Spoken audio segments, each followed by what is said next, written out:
আসসালামু আলাইকুম। সবাই কেমন আছো? আজকে রাতের জন্য ডাল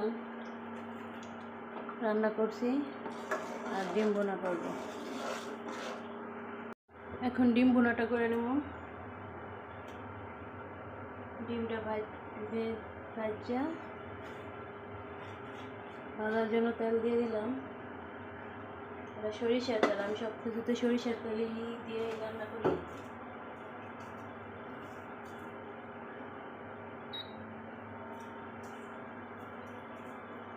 আর আজকে আমি হাঁসের ডিম রান্না করবো। আর আমরা 3 জন, সেজন্য 3টাই। একটু সামান্য পেঁয়াজ দিয়ে একটু ভুনা করে নিয়েছি। আর শীতের দিনে হাঁসের ডিম এমনি তো ভালো লাগে, হাঁসের ডিম খাইতে আমার। আবার অ্যালার্জির জন্য কমই খাওয়া হয়। পেঁয়াজ কুচি দিয়ে দেবো।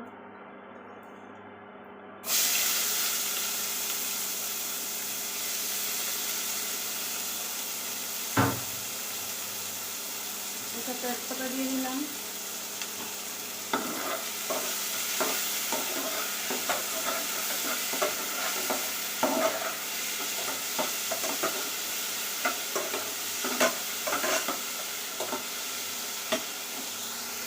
আমার পেঁয়াজটা ভাজা হয়ে গেছে। এখন আমি আস্তে আস্তে হালকা মশলা দিয়ে দিব, যেহেতু আমার কম সেজন্য। এখন এটার মধ্যে একটু আদা বাটা,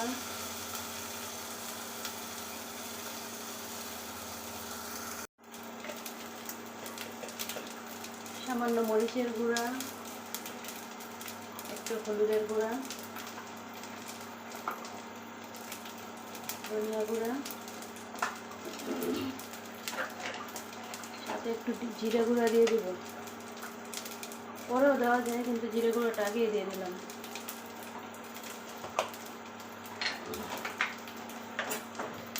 একটু পানি দিয়ে মশলাগুলো দিয়ে কষাই দেবো।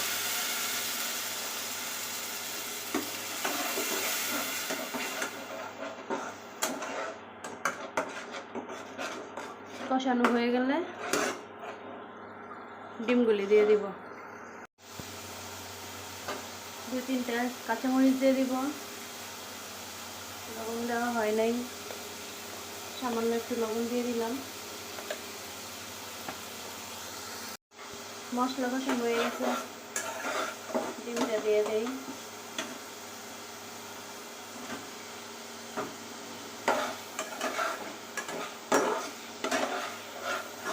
ডিম রান্না করতে সময় কমই লাগে,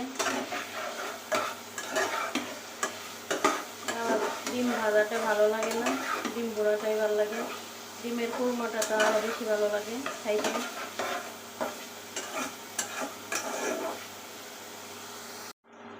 ডিম ভুনা হয়ে গেছে আমার। এই তো, ডিম ভুনা করতে সময় লাগে খুব কম। ধন্যবাদ, আপনারা সবাই দেখবেন আমার এই ভিডিও। আসসালামু আলাইকুম।